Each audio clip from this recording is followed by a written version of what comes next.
Muito bem, estamos de volta com o nosso TVB Entrevista, hoje recebendo o Guilherme Tamanini, advogado. Ele, vocês já perceberam, né, no primeiro bloco, ele é bom de conversa e nós estávamos falando antes aqui sobre várias áreas que um advogado pode atuar. Existem algumas que são mais comentadas e outras que não são tão comentadas assim, mas são mercados em ascensão, pelo que eu entendi, né, Guilherme? É isso, né? Sem dúvida, sem dúvida. E não é só, né? Eu acabei de trazer algumas hipóteses, por exemplo, dentro da área do processo desportivo, mas, por exemplo, a área pública, né? Tem muitas pessoas que acham assim, advocacia na área pública também, não. Eu vou advogar ou eu vou fazer concurso, ou eu vou advogar na área de improbidade, ou eu vou advogar para, vamos botar ali, para servidor público, processo disciplinar. Cara, tem um nicho grande, absurdo, dentro de várias áreas, dentro, por exemplo, do próprio processo legislativo, há uma carência de profissionais muito grandes, né? Dentro da área de consórcios públicos, associações públicas. Então, assim, existe um vácuo intenso ainda a ser preenchido por profissionais do direito em várias áreas. Tanto é que você falou aqui agora, a questão do previdenciário.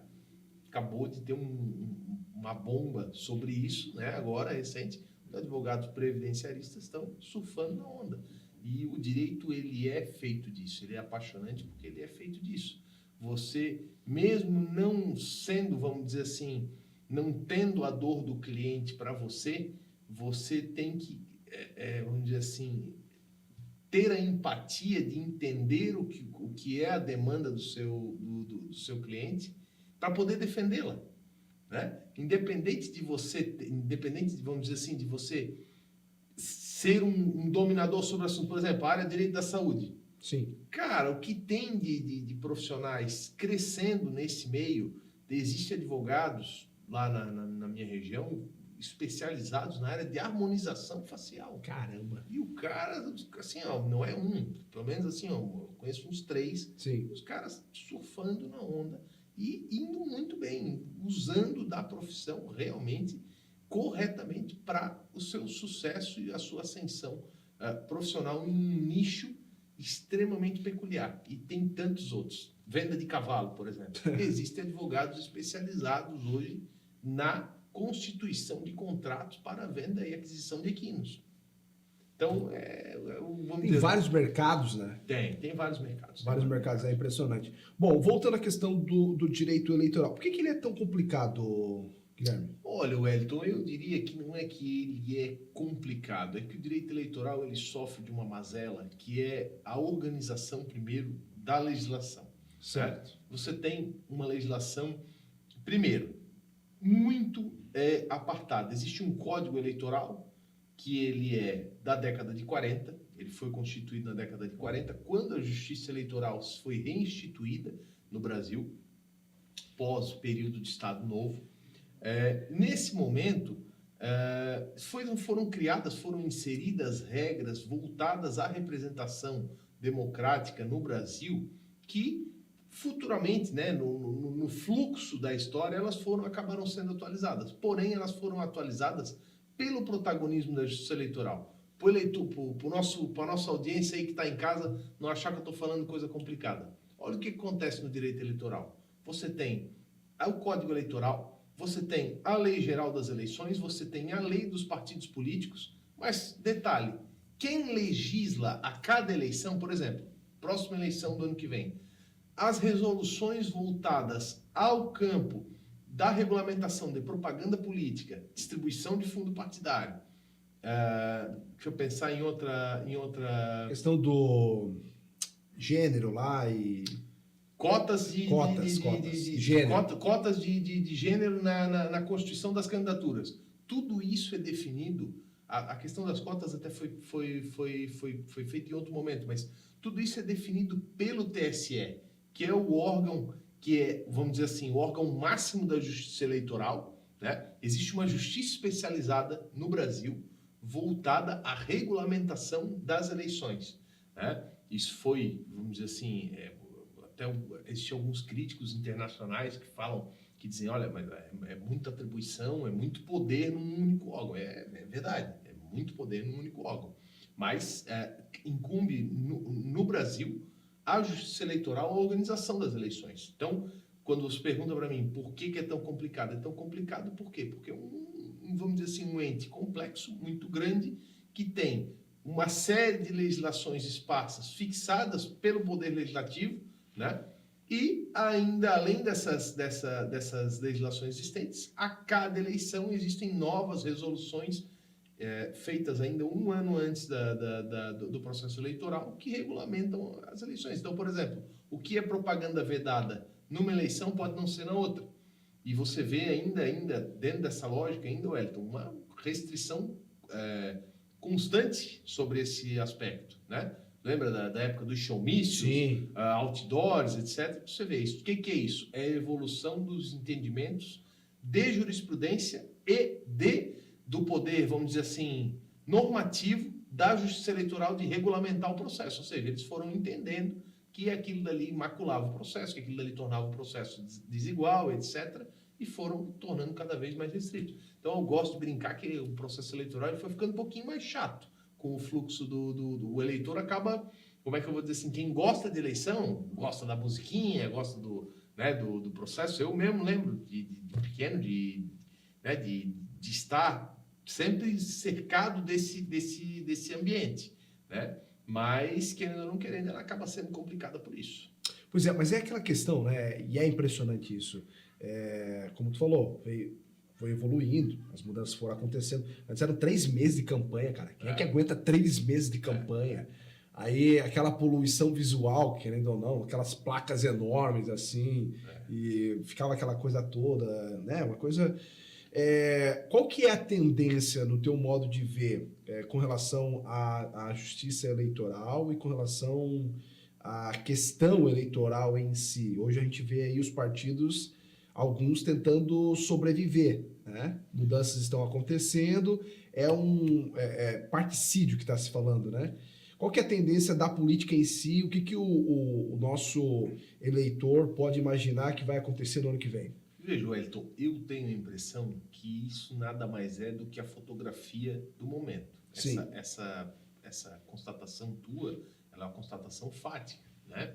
Hoje existe uma tendência de aglutinação dos partidos buscarem, vamos dizer assim, um novo ajuntamento, um novo arranjo partidário como mecanismo de sobrevivência. Se você for olhar, né, vamos dizer assim, a história partidária do Brasil, se for pegar o período pós-democratização, com a abertura do processo político partidário e a saída do bipartidarismo, de fato existiu uma fragmentação partidária muito intensificada, né? O Brasil chegou a ter 37 partidos e ainda mais outros 16 em processo de formação. O que aconteceu? A própria Justiça Eleitoral começou a ver que isso era, o Congresso Nacional, na verdade, percebeu que isso era vamos dizer assim, uma característica do período pós-democrático, e isso ensejou, Wellington, isso é importante frisar, um processo de dificuldade no controle da governabilidade. Ou seja, o que é mais fácil para o gestor, né? Imagina que no Brasil nós vivemos, para a nossa audiência, nós vivemos no presidencialismo, né? Sim. Existe um chefe do Poder Executivo. E o Poder Legislativo, principalmente falando no espectro da União, ele é constituído por 513 deputados. Agora vai aumentar, né? E 81 senadores. Agora tu imagina, se dentre esse espectro ainda existem 37 divisões que são as próprias bancadas partidárias. Então se imagina, a fragmentação ela torna muito, mas muito dificultoso para o gestor, para o Poder Executivo, gerenciar politicamente isso. Porque você não tem que lidar com bancadas específicas que são lideradas por determinadas figuras. São muitas e muitas e muitas figuras que você tem que acabar tratando e cada qual com os seus interesses, cada qual, claro, dentro da lógica republicana, né? E isso, de fato, gera a ingovernabilidade. O fato é que isso aconteceu, né? Na nossa história política, que eu gosto de brincar que o Brasil vamos dizer, nós engatinhamos ainda enquanto democracia. Sim.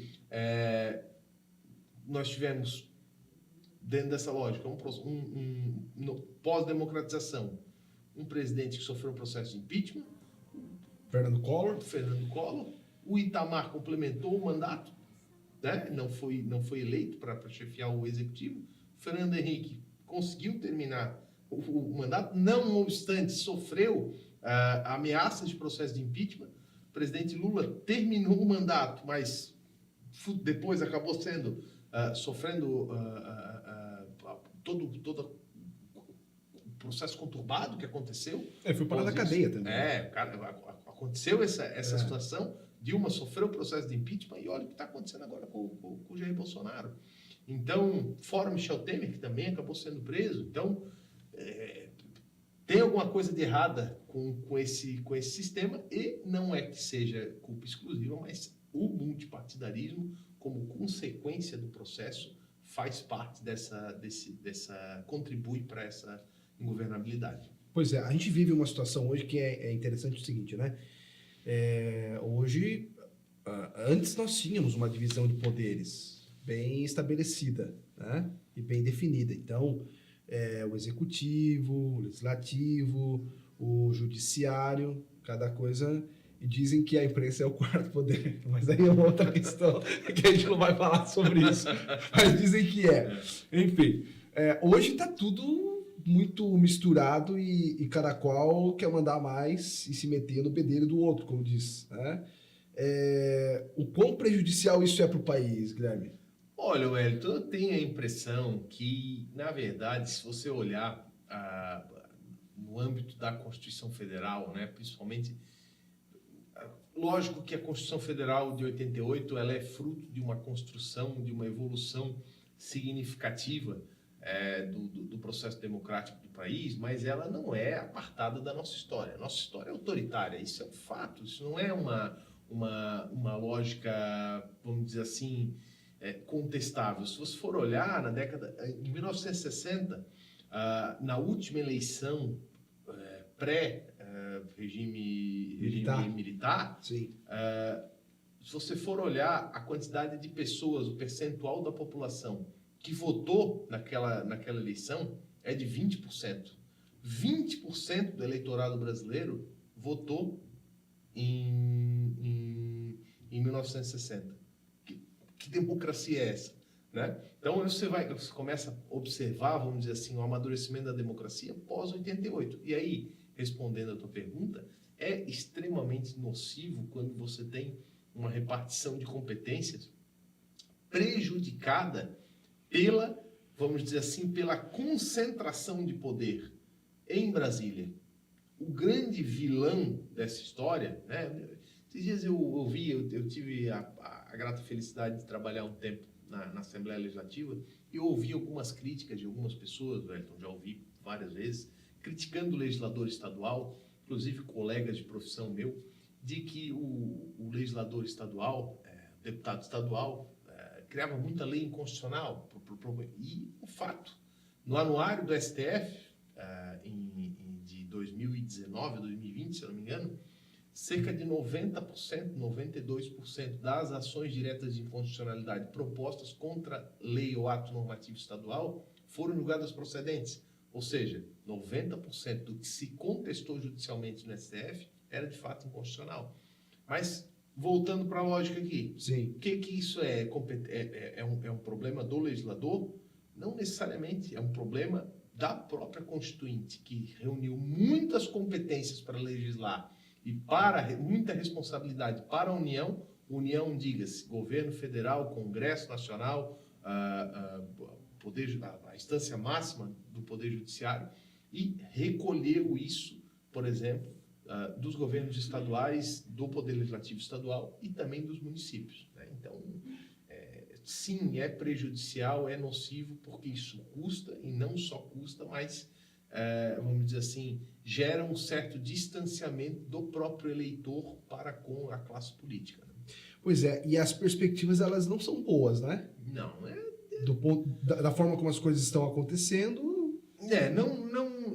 primeiro, né, uma reforma desse processo exigiria retirar competências que hoje estão instauradas no Poder Legislativo Federal. Ou seja, quem tem o poder de reformar a Constituição Federal? Tudo bem, até atribuído aqui ou ali uma certa competência mínima para os estados, né, dependendo de alguns tipos específicos que podem ser propostos para emendar a Constituição Federal. Mas essa competência primordial, ela é instada em Brasília. Então, para pensar, qual é a lógica de retirar poder de quem tem o poder? Ou seja, eu vou retirar o poder que é meu hoje? Não parece fazer muito sentido. Então, falando de perspectiva, Wellington, de fato, para aqueles que têm uma afeição grande, eu tenho isso, eu nutro isso, por ter partilhado por hoje, ser consultor de algumas câmaras, de alguns consórcios, associações, e também já ter tido a oportunidade de exercer meu trabalho na Assembleia Legislativa, me parece nocivo, sim, esse desequilíbrio federativo entre os entes. Ou seja, a União tem muita competência, os estados menos competências e o município menos. O que acontece? O eleitor insatisfeito, distante da classe política e distante do poder decisório, que é dele. A democracia, o Brasil vive uma democracia representativa. Nós votamos, né? Nós elegemos os nossos representantes, mas se eles estão distantes, se eles não parece fazer muita lógica, e não há perspectiva de melhorar. Tem PEC tramitando no Congresso, etc. Mas isso é tudo muito... É complicado, tem que inverter a pirâmide, pessoal. Tem que fazer o Pacto Federativo acontecer, alguma coisa para animar o cidadão brasileiro. Eu tenho que fazer intervalo, né, Master? Meu Deus, como o tempo está passando rápido. 34519400 é o nosso TVB Entrevista para você. Hoje recebendo Guilherme Tamanini, advogado, batendo papo conosco aqui no nosso TVB Entrevista. Intervalo rápido, voltamos já já.